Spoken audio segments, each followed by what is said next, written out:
Hello everyone, welcome back to another episode of my Elden Ring Let's Play. Not sure what part we're on, but whatever. Um, so first things first, last episode I noticed my controller was being really noisy in the recording.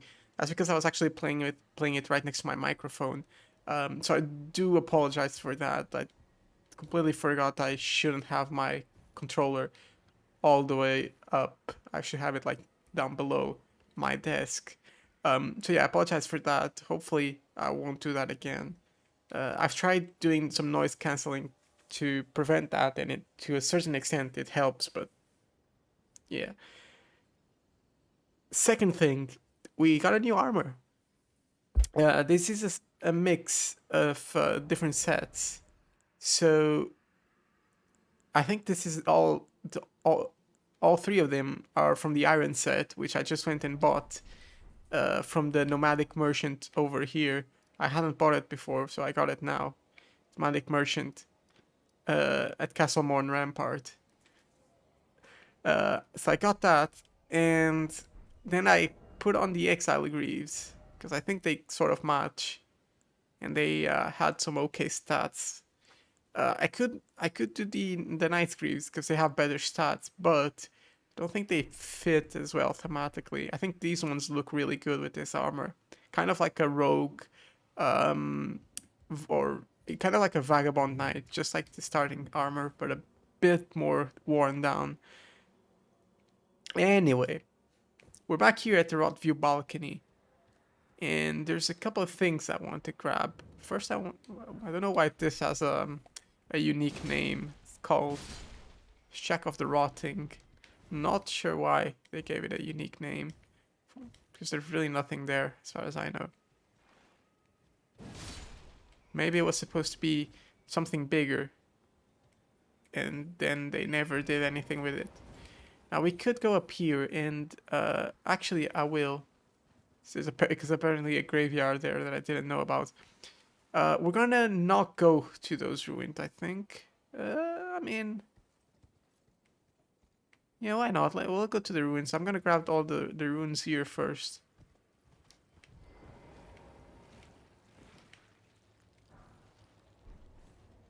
Okay, so the enemies are just slimes.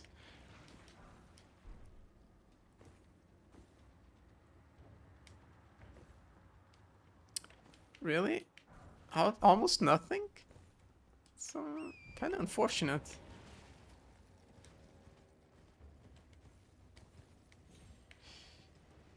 Alright, fair enough. Let's visit all the other shacks around here. And okay, maybe I'll take the long way around, come back, visit these ruins from that side. I'm not gonna go there, I think. I'm not gonna explore this central area. I'm just gonna hug the wall, come back here, go over here. That's our main goal for today's episode. And hopefully that'll be it. Because I don't want to fight all the birds in Caelid. Really don't.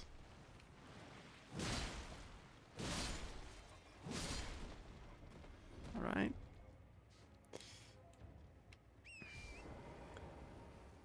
I can see the enemies pop in. I'm gonna avoid the road. We can even see from down here. We can see the tower.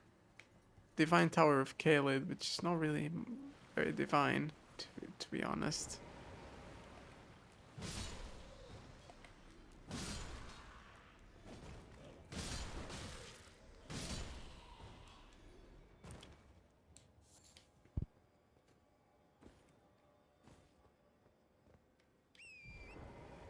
Not really very divine. And here we have roses. So these are the statues that I thought were roses from that one axe and their lore. Uh, Alright, so I see a bird there, crow. And I see a dog. I definitely want to fight them one by one. Oh, I can see a few enemies here. They're just normal people. Well, not quite normal, but you're humans, I guess. That's what I meant.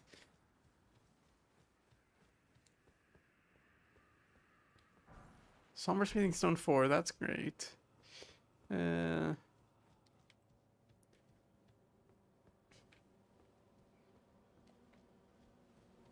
Alright, you. Let's fight you first.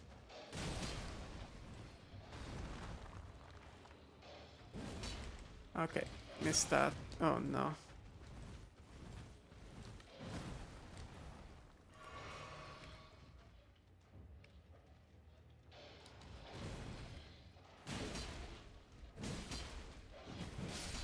Okay. One of them is down. There's two of them there. I don't want to fight them both, but I think we'll have to, right? I mean, we could just not.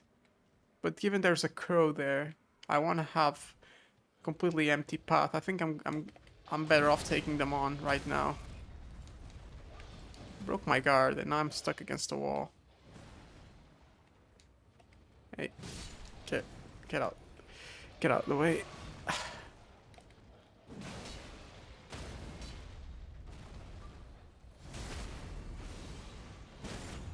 Ooh, wait, was that magic? Okay, they're very vulnerable to the head. Oh, the giants can snipe me from there. Okay. Alright, so now we have a bit of we got a bit of room to fight this crow.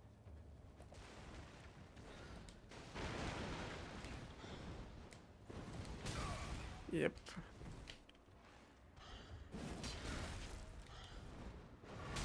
Yeah, you can already see, like, he does not relent.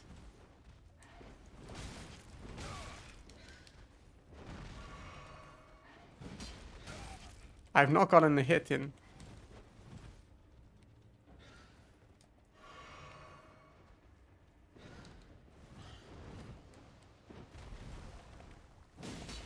And he does not take any damage. Brilliant. Yeah.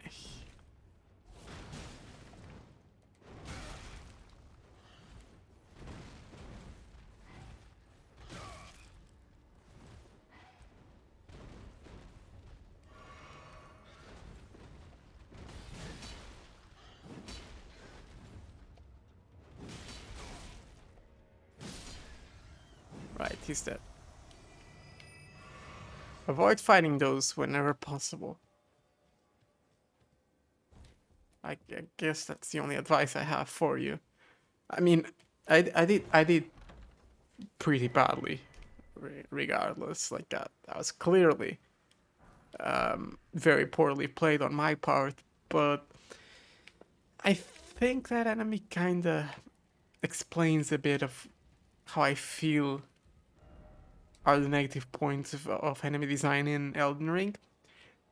Enemies are very relentless. Overworld enemies specifically. Now, you know, I think it's fair to some degree that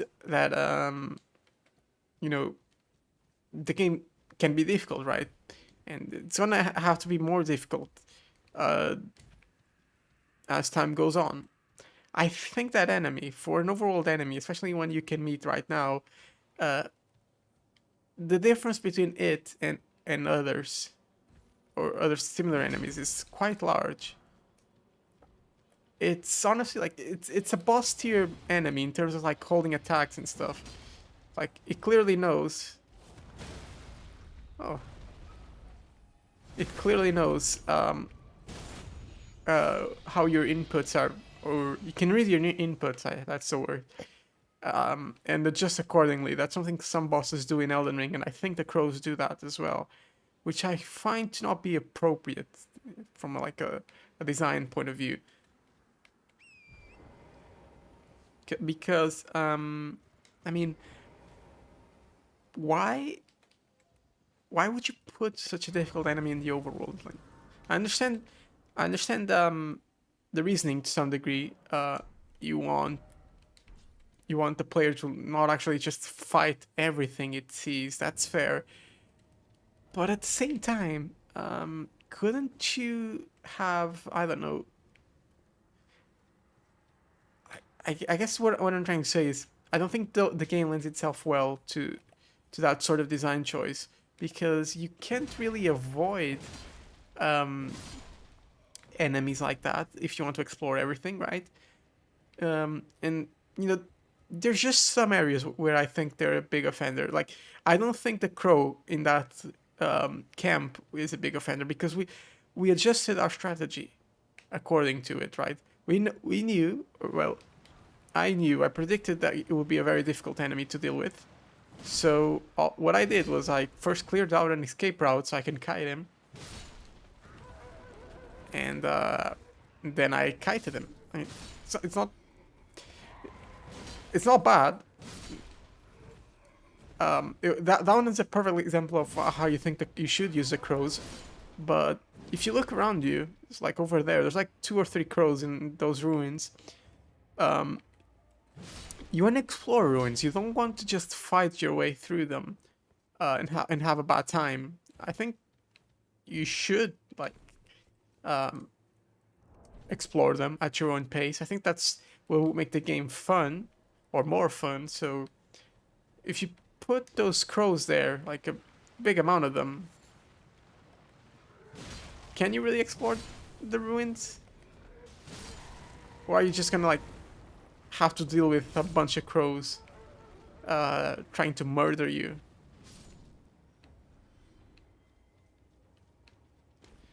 Yeah, I don't think I'm not this at least not this time. I think I've explained my view on like the anime design a few times before that, and that was okay. I don't think I'm being too clear on it this time, but generally speaking, I don't like those crows.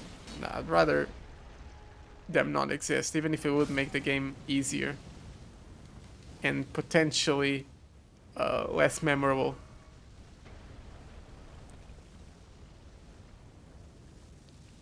Really?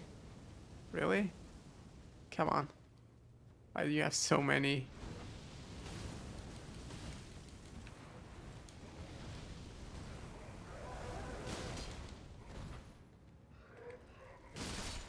Oh, really? Okay, if I kill that chariot, it should give me a couple of Crimson Tear flasks. Since it's a big enemy. Uh, yeah.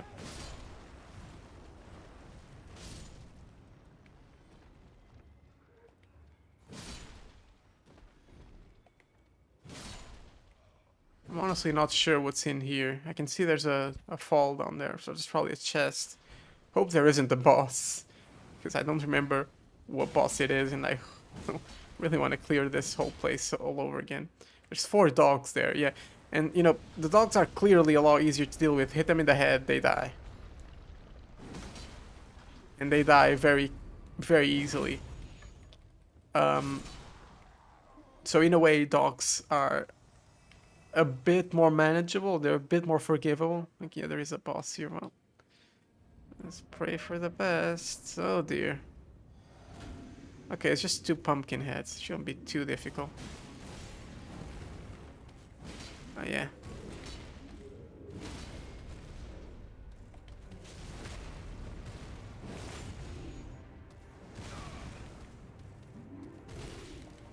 Okay, back out. Oh no no no, that's the wrong flask.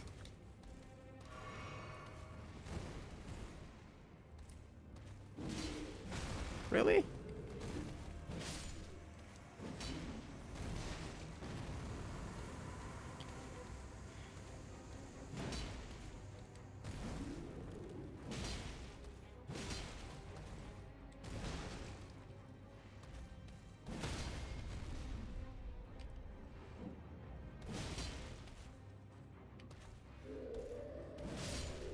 There we go. That wasn't too difficult. Thankfully.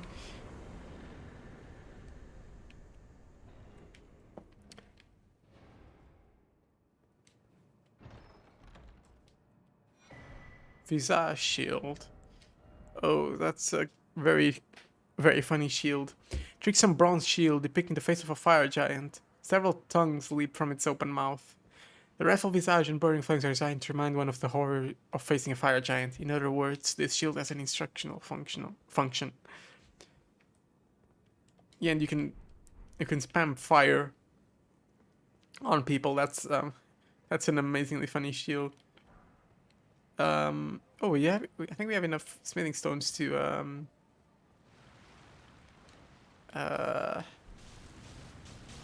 what's it called, to upgrade the weapon we're using right now.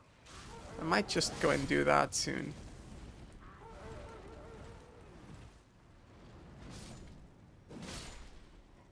First, I want to go to the other village. All right, so I wasn't expecting to go to these ruins, so I don't know if we have the time to go to the mines, but I think we will. Oh, that was very satisfying.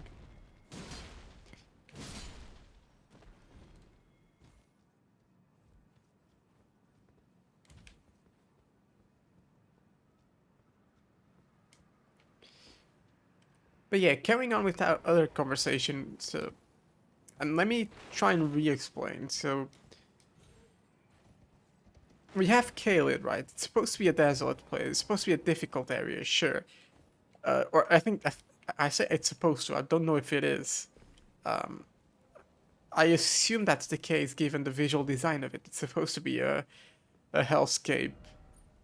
We don't have to fight this big guy. Oh yeah, you see if they have big red eyes, they're like tougher versions. So yeah, be careful about that.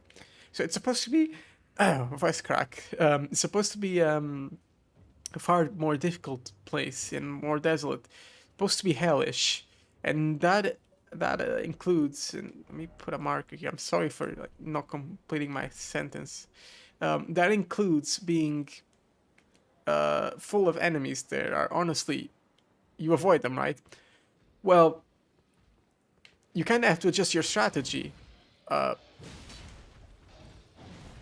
because of these enemies, right? So, because they are very much stronger than anything you've encountered so far. And you know, I agree with that. Like, I think, especially these guys. If I'm going into this village, I'm sure right, I should be able to fight one.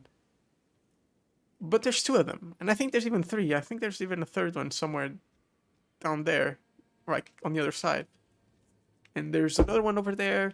You know, there's places all over Caelid where there's like a bunch of crows. And given their difficulty, I think it punishes exploration. Now, I'm sure there's probably a craftable item that would make them a lot more manageable. And okay, that one was pretty easy. You know, I'm sure there is a way to like efficiently deal with them. Like what I did just there might be just the valid strat, and you just have to figure out that strategy, right? But I think Elden Ring was shining when you could deal with enemies in whatever way suits your build. So for dealing with crows, you either have a big sword like I do, which means if you don't have a big sword and you're still using just swords or axes or whatever, you might have a tough time. Or you use magic or you use summons. So there's three ways to deal with the situation, which is great, I guess, but it doesn't work out for every build. Like, if I was using a very short sword, I don't think I'd have as easy a time dealing with them.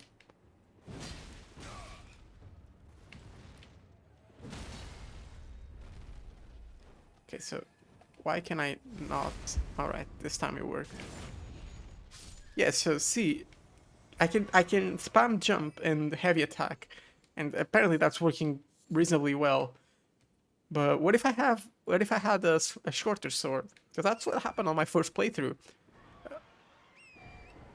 Oh god, there's another one.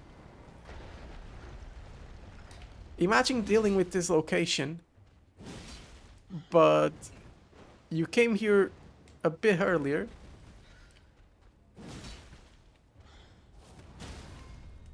So you came here a bit earlier, you're a bit weaker than we are. You haven't played the game, so you're just trying to explore and you don't know how much you have to explore. So all of that, you have a short sword, you can't do what we're doing right now. What happens? Well, I'll tell you what happens, because that's what happened pretty much everyone I've seen play the game, which is they have a miserable time running around this village trying to collect every item. The crows are still chasing them. It's completely hilarious to some degree, but they're just chasing them and they're just trying to run for their lives. And I think because of that, I think the game is a bit overtuned in some locations. Because when you can't deal with the enemies in every way conceivable with your build, I think that kind of ruins a bit of the Elden Ring magic. That's actually something, you know, there is a point to be made. You certain builds will excel in situations where others won't. I kind of agree with that, but it depends on the game. I don't think Elden Ring is a game you would want to do that or take that philosophy in. I think Elden Ring is more of a make sure your build works always. Make sure the person using the build has a good time, because Elden Ring is a massive game, and obviously you can't really easily just make a new build. Well, it's significantly easier to some degree, but that's not what people play Elden Ring for. They play for their own build, their own idea of how they should play the game in that run or in that playthrough. And like that philosophy of a build should be weaker or stronger in certain scenarios, I think that applies better if the game is like a roguelike or something that is run based. You do a run, your build is gonna be clearly weaker or stronger in different scenarios. But that's something you learn in multiple runs, not something you learn in a campaign game, I guess. I wouldn't call it a campaign game, but it kind of is. It's an open world game, but it certainly has like a beginning, middle, and end in terms of progression, of intended progression. So yeah, I mean, I'm ranting here, ranting here a lot about game design. I'm not a game designer, obviously. People who've done all of this clearly know a lot more than I would. But if I was making the game, which I think is a reasonable thought experiment, if I was the one designing this game, I would personally prefer if the game was designed that way. Every build works in every scenario. It's actually something that I've said that a lot about different games. One of which comes to mind very, very clearly, which I was actually my main grievance with that game. Is Genshin Impact. I played Genshin for like a year or two after release. It released in 2020, right? So yeah, I quit in like January 2022, but I was playing it religiously every day. And one thing about that game is, well, it's a gacha, so it's to be expected that you're not going to be able to level up everyone and be optimal. That's already a negative. That's already a negative point for the game. But there were situations where you could, especially early on, less so later, but still it could and would happen later. But it was especially terrible early on. So the game has you roll for characters. So you roll at random in a banner, and you may or may not get the character you want. If you don't get it, you may have to pay real life money for it. I didn't do that, but you know, it was a free-to-play game. It is what it is. It's a gacha game. That's the whole shtick. Um, Depending on which characters you got, especially which characters you leveled, so there was already like 2 levels of choices there. You pick a character that you want to roll for, and then you pick the character you want to level, and then you pick your active party. If you pick the wrong characters because of the elemental system in that game, if you were grinding for a specific material, which was the water material, or you would get to the water boss, and what he would do is there would be a phase where he just flies, and he turns into a bunch of like really strong one-shottable or one-shot capable enemies that would ruin your day.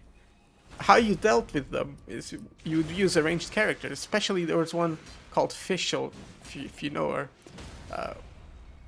Well, that's one that I used, and pretty much everyone that I know had to use.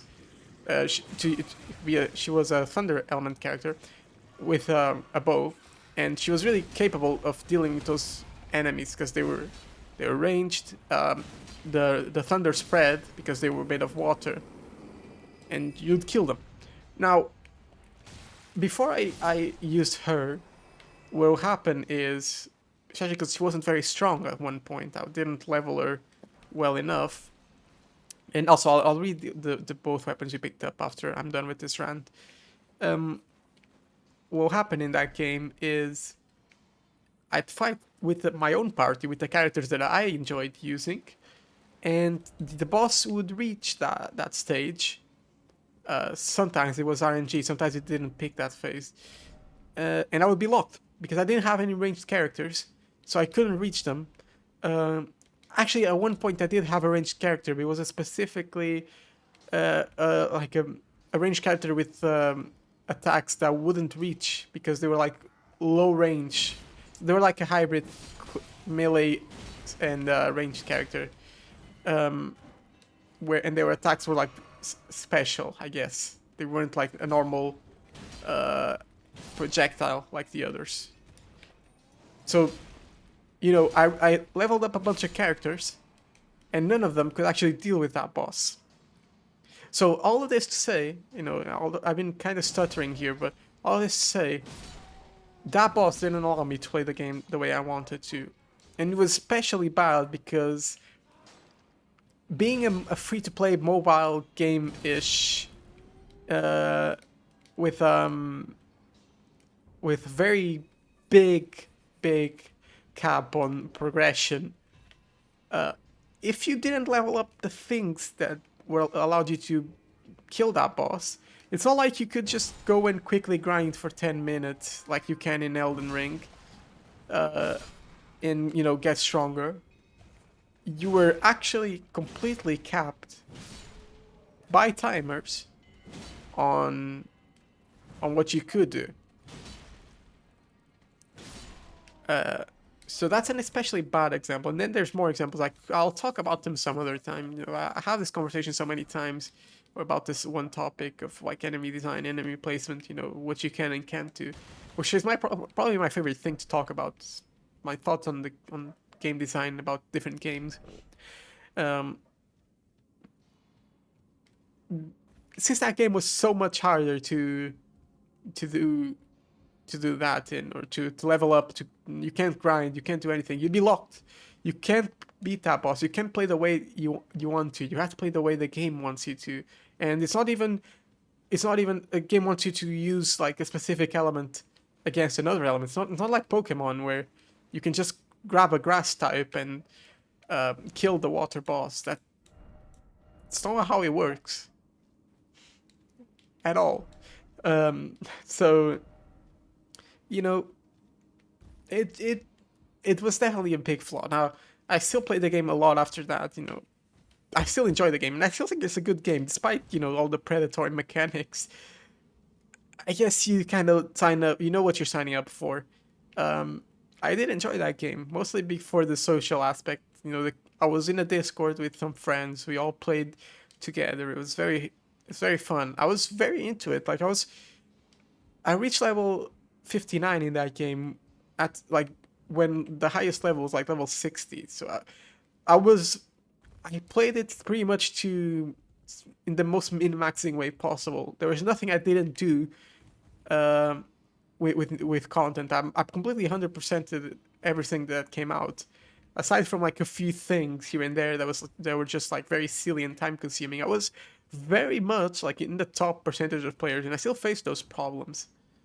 Um, but yeah, let's just say, you know, I wish games like Elden Ring and Genshin Impact is another good example. I wish they let you play as you want to every single time. Like every scenario should be designed to be completed by every build. Let's read Sword of Saint Trina. Saint Trina is an enigmatic figure. Some say she's a comely young girl, others are sure he is a boy. The only certainty is that their appearance was as sudden as their disappearance. Saint Trina is a very important character um, for speculation.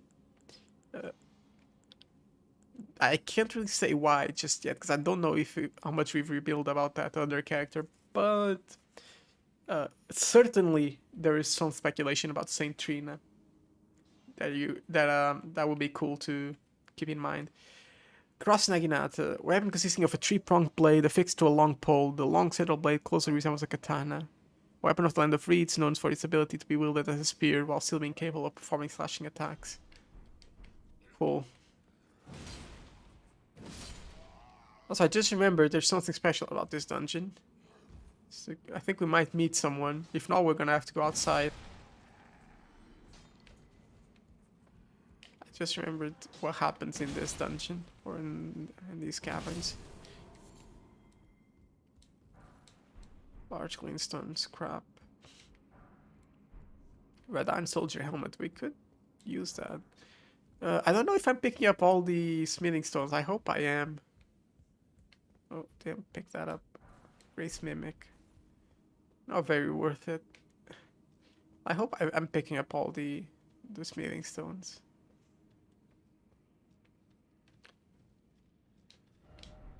Yeah, probably nothing. Yeah, right here. Right behind this door. Hello. Oh, the esteemed warrior. Where did you spring from? This was supposed to be a dead end, I'm sure of it. What's going on here? A door from thin air. Well, stranger things happen at sea, or so I'm told. But onward to the Caelid wilds. Gosh, that dead end had me rather stumped. It's to the festival at Redmane Castle on the southern edge of the scarlet rot blighted Caelid wilds. Doesn't the thought just set your heart aflutter? It's time I set off to the festival. Doesn't The festival. Yeah. Festival. Yeah, that is... unfortunately, it is something that I think the game kind of messed up. Or they kind of messed up. They talk about a festival, the Radan Festival, the Redmane Festival, whatever. But it ends up just being nothing. It's just a boss fight with a bunch of summons. It's cool. It's cool and all. There is a speech. There is some differences, I guess you could say, to call it a festival, but it's certainly not a festival in the way I imagined it when I heard about it. Now, yeah, sure, being a festival isn't exactly or festivals are not exactly a thing in Elden Ring, but still. Oh, I thought there was a completely different enemy here. Okay.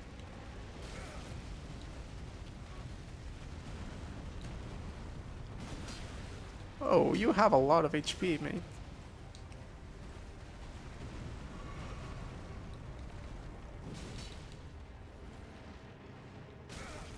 Bruh, come on.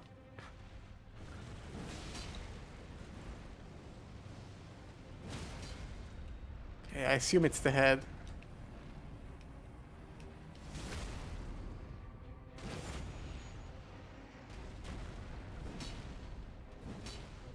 What? Come on, I hit it 3 times. Really?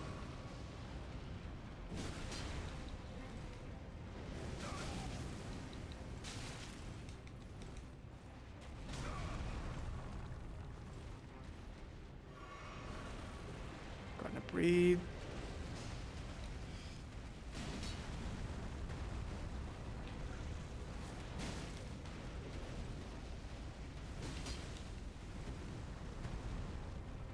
He moves around a lot.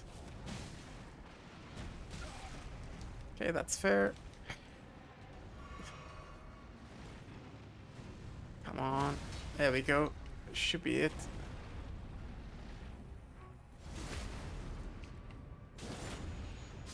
I expected a completely different enemy in here, but that's fine. Dragonheart in the Moon Veil. The Moon Veil. We gotta read that. Katana Forge of Glintstone, masterpiece of Selene swordsmith. Lightning reads the blade when she's explaining its Moonveil moniker. Can I use its weapon art? No. I can't. Probably because I don't have the intelligence for it. The Moonveil is a very special weapon. Because just like another katana, it's like the weapon every PvP newbie uses. Which I think is a bit unfair to like give it that label. Yeah, sure, it's a PvP noob weapon, but you don't have anything else to say.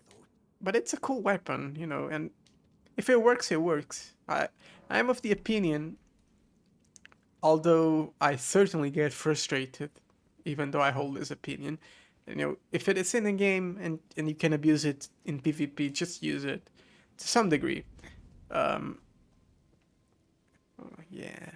So we could have come through here to meet Alexander, but we wouldn't have anything else.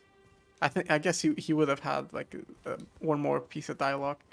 This leads all the way up here and then to I guess I'll kill this giant and we'll see. But yeah, so if it's in the game, I think you should use it. Like, I don't think, you know, just because it's a bit cheesy or anything, or whatever. Just be aware. Well, one, people can counter it, so, and they will learn how to counter it if it's so powerful.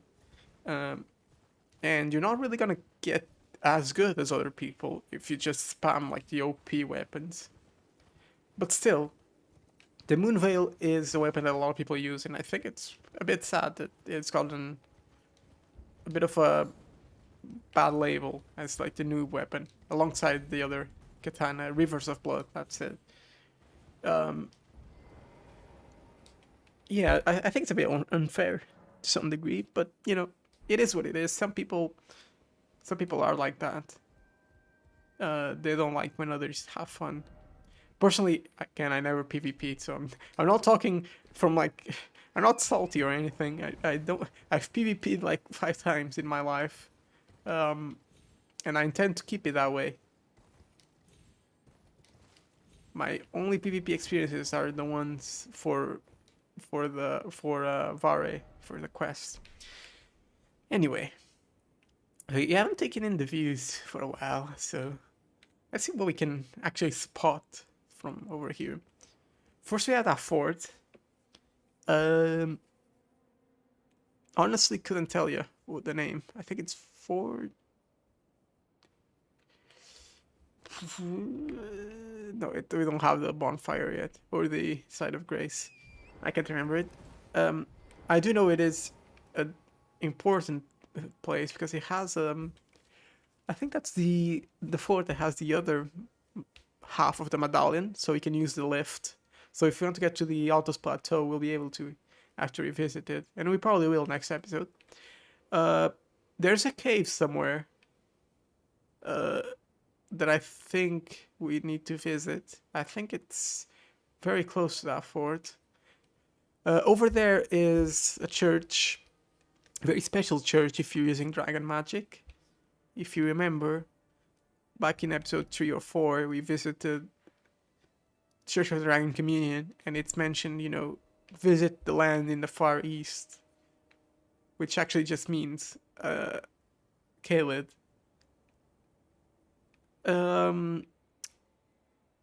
Over there, those like pillars, not sure what they are. I'm not sure which part they are of the map, because there's certainly a couple of things that come to mind of what it could be.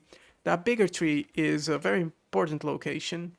We'll visit it soon, maybe. Not sure how much I'll go into Caelid again. I'm not entirely sure. Over there, though, you can see Redmane Castle off in the distance. That's our next location that we'll visit. Another Earth tree, or minor Earth tree, we'll also visit that. Yes, that's one. That's another. I'll always also visit that one, I think. Also, you can see just in the center of my screen, I think that's it. Right next to the tree. That's a dragon. That big thing is a dragon. Now, when we get there, you'll see it doesn't actually do much, and you'll see why. But very important location actually, because it's a very quick way to level up early on. I was considering doing it for this playthrough, but I decided against it because it wouldn't be very fun. But it would certainly be in line with the way I've been playing, which is abusing the game to make it easy, or as easy as possible.